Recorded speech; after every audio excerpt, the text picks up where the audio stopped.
סמי! קרסבצ'יקי! זה היה קליל, תשמע, אנשים פה, אתה יודע, משחקים, כן, אין מה לעשות. אוקיי, בואו תראו את השאלה הבאה, והיא מה השם של הבריינרוט שמופיע כאן על המסך? בשלוש שלי כולם צועקים את השם שלו. בשלוש הסיקסר! אוקיי, יש לנו סיקסר, גמוס מדוזי, לילי לרילה ולוואקה. אוהד, מה נראה לך שזה אתם? מה אתם חושבים שזה? 6-7 בעברית. אוקיי, קריית גת, בואו נראה, התשובה הנכונה היא כמובן שזה 6-7. זה מאוד! זו הייתה שאלה, אני חושב, הכי קלה שהייתה פה עד עכשיו. רשום פה 6-7.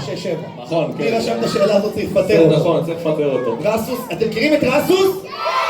צריך לפטר את רסוס. רסוס מפוטר. אוקיי, בואו נמשיך אוקיי, לשאלה. בוא נעלה את הרמה. אוי, זו שאלה קשה, שימו לב, זה שחקנים שמשחקים מדי יום כי כמה בריינרוטים יש במשחק? אוקיי, מי יודע כמה בריינרוטים יש בתוך סטיל הבריינרוט? כמה יש? מי יודע? זו שאלה קשה, למה? כי סני כל פעם מוסיף. אוקיי, אז תענו לנו בכן ולא. האם זה 67? האם זה 453? האם זה 202? האם זה 348? היי, קריית גת, בואו נראה מה התשובה הנכונה, שכל אחד יזכור מה הוא ענה, כי התשובה הנכונה היא